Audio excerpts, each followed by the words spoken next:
Bueno, y hoy vamos a hablar de algo que os interesa a todos, marca personal. Y para eso hemos traído a Suka Baldor, psicobióloga, que ahora no vas a contar qué es esto de psicobióloga, que a mí me encanta saber, y especialista también en neurociencias e inteligencia emocional. Y a Álvaro de Santos, que además ya es un conocido en el programa, y abogado. Alguien va a decir, pero pongo un abogado especialista en marca personal. De nuevo, crítico, lo hemos hablado antes. Los abogados hay que contratarlos por delante para no tener problemas. Bueno, Suka, cuéntame esto que es la psicobiología. Bueno, yo soy psicóloga y me especialicé en el estudio del sistema nervioso y cómo afecta la conducta. Eso es psicobiología. Entre otras cosas, pues eso, hablo de neurociencia, precisamente, que es una palabra pues más coloquial, ¿no? Cuando hablas de neurociencia parece que te entienden más. Aunque todo el mundo entiende que el cerebro, el estudio del cerebro, y es el estudio del sistema nervioso, de todo. Oye, ¿cómo nos afecta? De muchísimas formas. De hecho, he posteado el otro día sobre los virus y las bacterias, de cómo afectan a la conducta, precisamente. ¿Pero positiva, negativamente? ¿Cómo el entorno? Puede cambiar la personalidad, de ¿Sí? hecho. Puede cambiar la personalidad de la persona, o sea, emocionalmente, eso siempre, ¿no? Por eso me he especializado en inteligencia emocional, ¿no? Porque las emociones van de la mano del sistema nervioso y de la biología en general. Y luego, pues, en la personalidad, puede influir en la personalidad, pueden influir en la forma en la que nos relacionamos y todo. Muy bien. Y Álvaro, ¿qué le empezarías diciendo a la gente qué hace un abogado en tema de marca personal? Así al principio yo digo, oye, tengo un abogado de marca personal, ¿qué ha pasado algo? Pues es una muy buena pregunta. De hecho, la marca personal, por sintetizar muchísimo así de primeras, está directísimamente e indisociablemente vinculada con las emociones, la mente emocional. Suka es experta en inteligencia emocional. Casi ya unos los puntos y ahí tienes la respuesta concreta de cómo se puede juntar algo jurídico como es una marca, un derecho de exclusiva, con la persona cuando se trata de una marca personal. Al final creo que la realidad es más compleja de lo que nos venden en las distintas áreas, ¿no?, de la vida, y hay que ir a cada origen, ¿no? Es decir, el típico zapatero a tus zapatos. Yo no sé de personas, yo sé algo de leyes, pero quien sepa de personas, entonces hay una sinergia posible. Y ahí es donde justamente ahora se llamaría tan manido que es la palabra disruptivo, ¿no? Claro. Fíjate, además, yo creo que yo cuando empecé con todo mi tema, yo tengo registrado Oslo y Portel a nivel no solo español, sino a nivel europeo. O sea, fue lo primero que me recomendaron, bien asesorado, tener todo bien armado, la marca personal, para poder registrarlo y bien protegida. Correcto. De hecho, hay una cosa que yo siempre digo, por dar un tip muy básico, o sea, hay muchísimos más, como es lógico, pero no daría para tanto.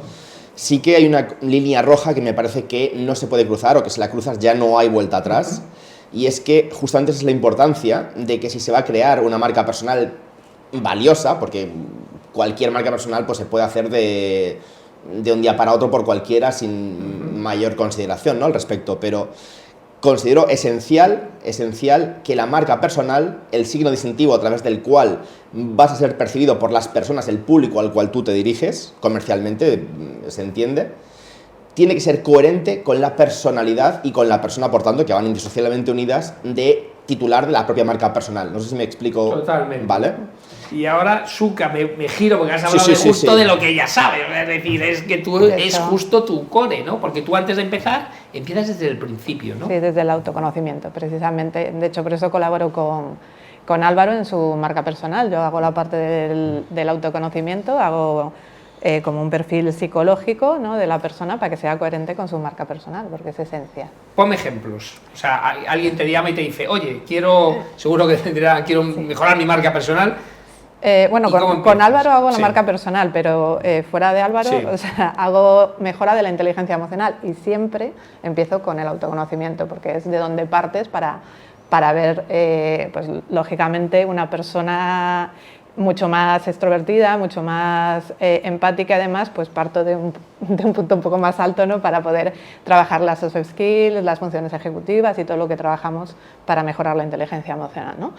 Entonces es esencial empezar por el autoconocimiento. Les hago un pequeño test de personalidad que hago yo para que sea rápido, porque normalmente trabajo para CEOs y directivos, de hecho muchas de empresas tecnológicas, por eso me gustó mucho lo que has dicho antes, porque sí que la tecnología no va a desplazar al ser humano y de hecho los que me están contratando son empresas tecnológicas, porque se están dando cuenta que lo importante son las personas.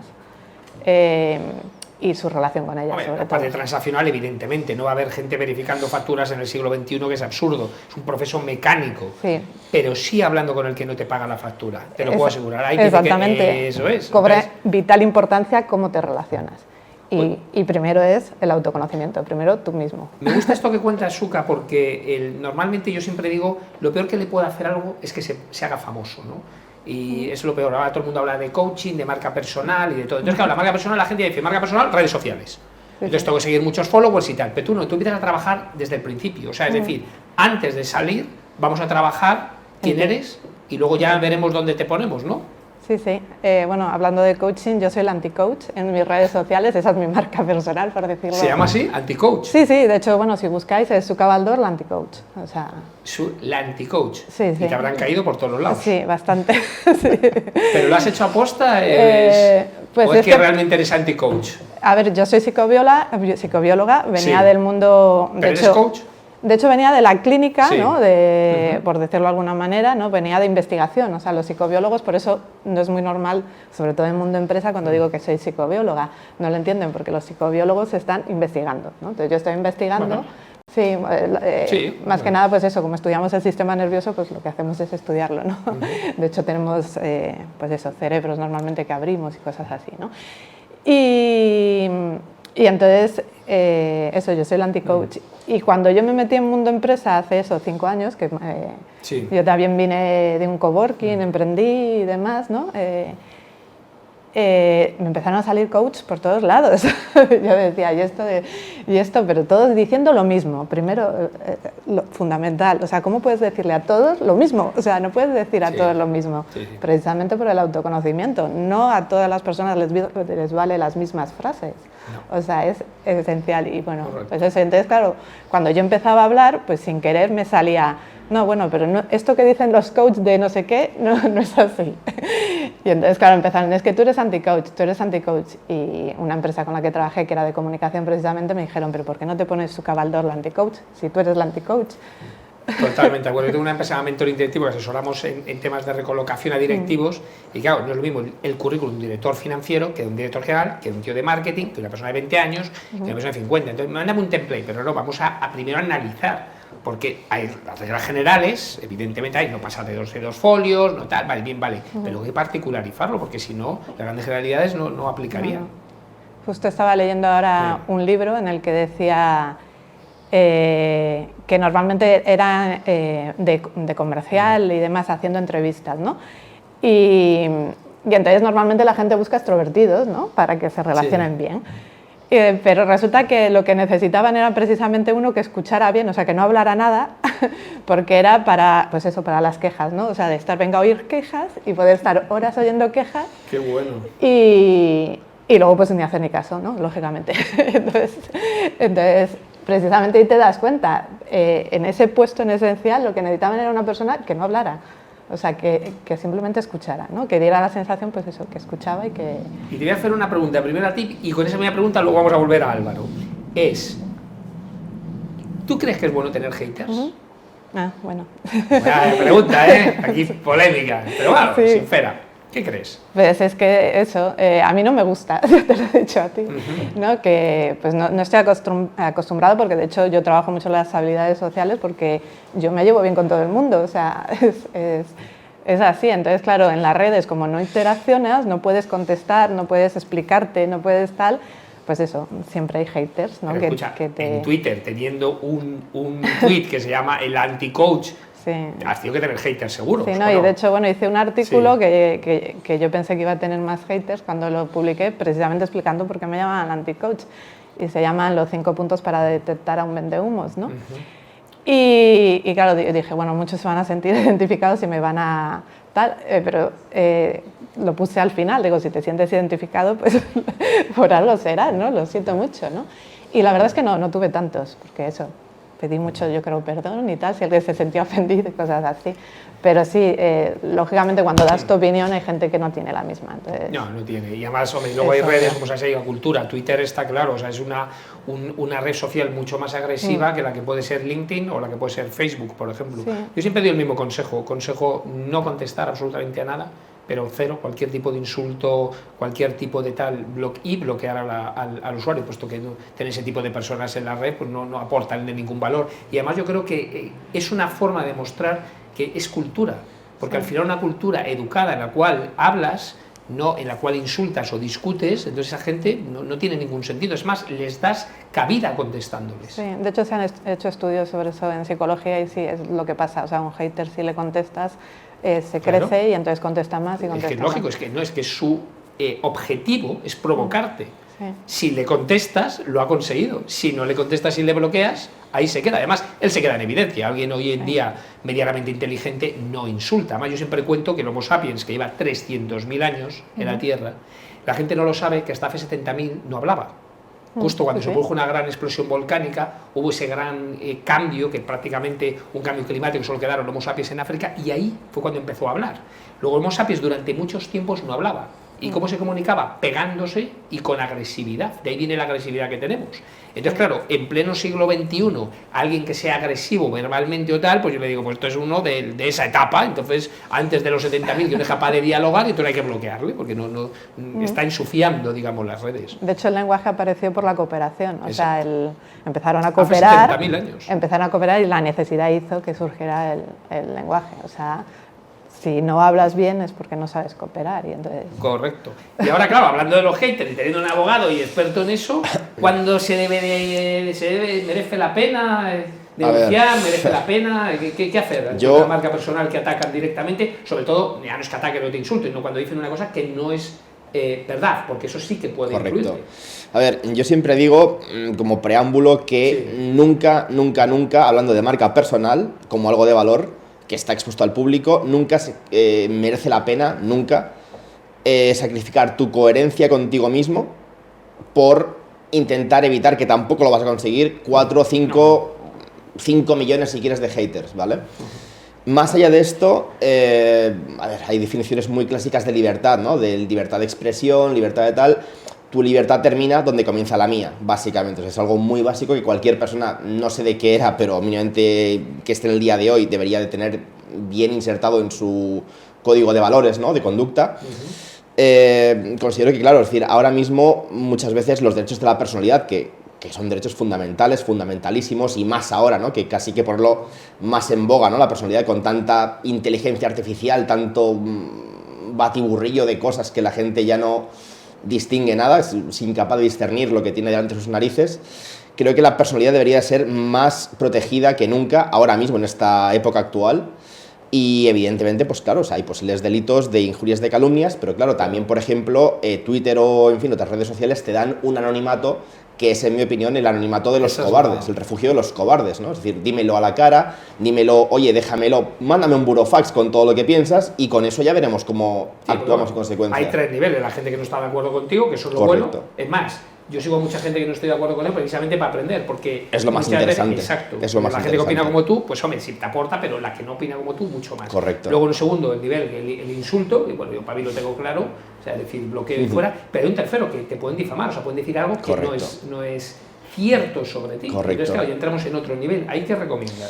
Pues yo ahí lo que recomiendo, evidentemente, pues es poner la correspondiente denuncia, porque, bueno, yo entiendo que, a ver, esto es un campo que ya no es más mío, no es tan jurídico, es más técnico quizás, de policía informática e ingenieros informáticos o demás, pero, bueno, intentar dar con el origen de la persona y, por supuesto, hacer una llamada clarísima a la gente que está en esas redes sociales, que haga de cortafuegos, que no dé pie, que no empiece a compartir comportamientos que no le gustaría que de estar en el otro lado de la moneda, en la otra cara de la moneda, le hicieran a ellos. Sin embargo, mi experiencia personal en redes, y recuerdo una bastante desagradable cuando murió mi padre, que una persona públicamente se alegró y lo hizo público que se había retirado, yo denuncié esa cuenta y no pasó nada.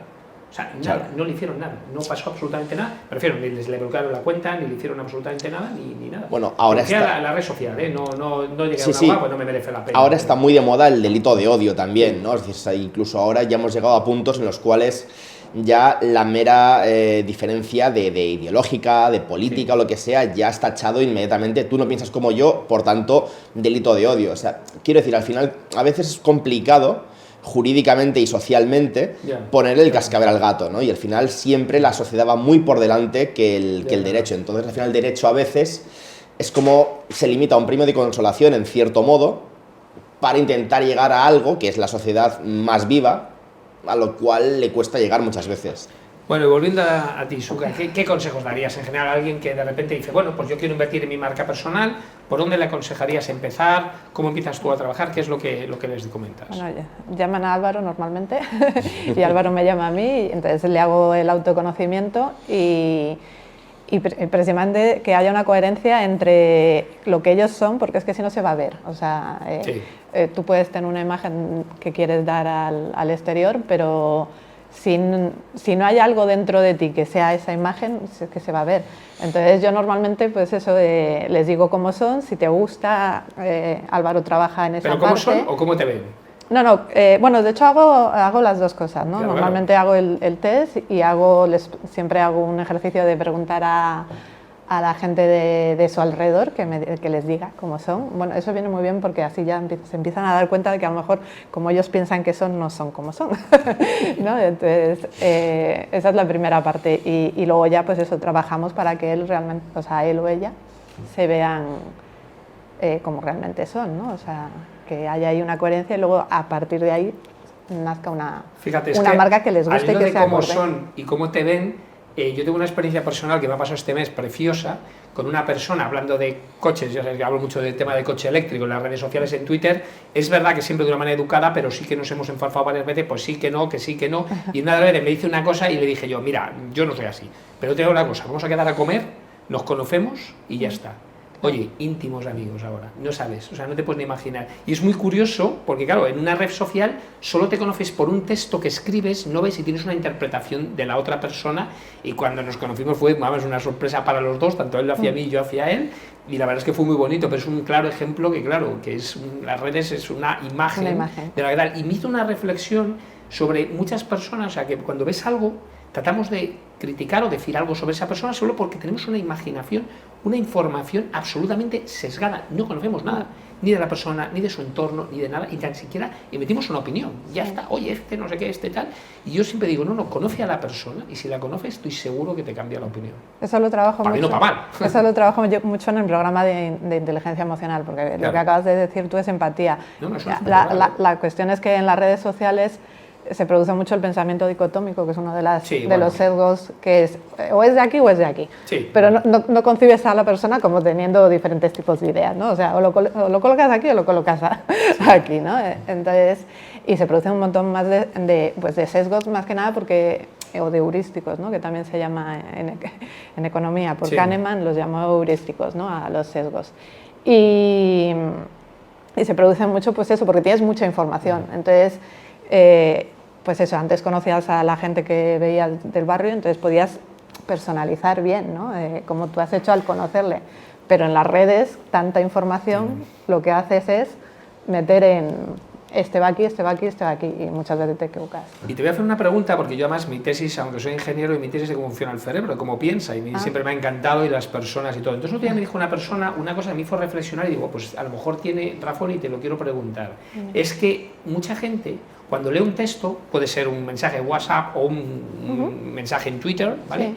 La gente lo interpreta en función del humor que esa persona tiene en ese momento. ¿Eso es así? Eso es así, sí, todo lo interpretamos dependiendo de nuestro estado mental. Estado mental. Estado mental, porque puede incluir muchas cosas, ¿no? O sea, están las emociones, pero puede incluir otras cosas, ¿no? ¿En dónde lo ves? El sitio en el que lo ves influye. ¿Qué has estado hablando antes? Vale. ¿Qué has estado hablando después? Quiero decirte todo, ¿no? El contexto es a lo que voy, ¿no? Cuando digo que has estado hablando después es porque tu cerebro ya está pensando qué vas a hacer después de estar leyendo el mensaje. Claro. Entonces, tu estado mental es todo lo que tienes en ese momento en la cabeza, incluido las emociones. Y claro, cuando tú lees, tú interpretas con todo tu cerebro, ¿no? Y por eso, bueno, la inteligencia emocional precisamente trabaja mucho para que te des cuenta de que todo está interactuando a la vez. O sea, que tú no puedes separar las cosas. Cualquier cosa que leemos en WhatsApp, en Twitter y todo, muchas de nuestras respuestas en función de lo que estamos sintiendo en ese momento. Sí, totalmente. Pues hay que hacerse... O sea, si lo lees en el trabajo, lo lees en tu casa, ya cambia. Ya cambia, porque seguramente en tu casa pues estás más seguro, te sientes más seguro, estás en un lugar más cálido, estás más confortable. En cambio, en el trabajo a lo mejor estás más tenso, más, pues eso, predispuesto al juicio y demás, ¿no?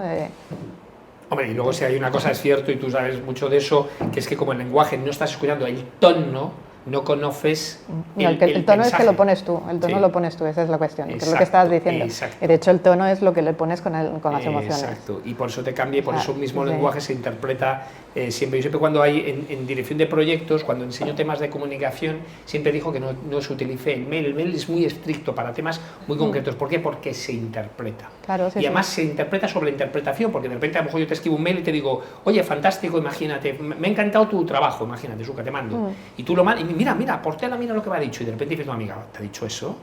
Uy, yo creo que va con segundas, y tú ya sí, entonces ya empiezas, y ese mensaje se puede reconstruir y liarse. Totalmente. No, bueno, y en lo de los mensajes incluye en cómo escribes tu mensaje, también. Sí, o sea, bueno, claro. Es que de hecho tú piensas que estás poniendo un mensaje totalmente objetivo, ¿no? Y con pocas palabritas y demás, pero en la forma en lo que lo estás diciendo ya va tu estado de ánimo también, ¿eh? O sea que también hay personas muy perceptivas que de hecho precisamente notan el estado de ánimo cuando leen de otras personas. De otras personas, hay otras que no le dan mucha importancia, pero cuando tú estás escribiendo también va tu emoción ahí, ¿eh? En la escritura. Oye, pues muchísimas gracias, Suka, Álvaro, maestro, porque esto es un tema que seguro que le importa a todo el mundo. La marca personal además no es solo el tema de las redes sociales, ni todo, es tu entorno, la gente que te ve, y por tanto hay que cuidarla. Sí, sí. Oye, muchísimas gracias, un placer. Gracias. Y yo es que me he quedado con ganas, así que yo os invito a otro programa, porque esto podemos seguir hablando horas y horas porque da para mucho. Encantado. Muy bien, muchas gracias. Bueno, os vemos la semana que viene con otros invitados y como siempre hablando de temas que os importan, temas de empresarios, temas de directivos y de cómo cambiar e influir en la sociedad del siglo XXI, que seguro tenemos que hacer una sociedad muchísimo mejor. Hasta la semana que viene.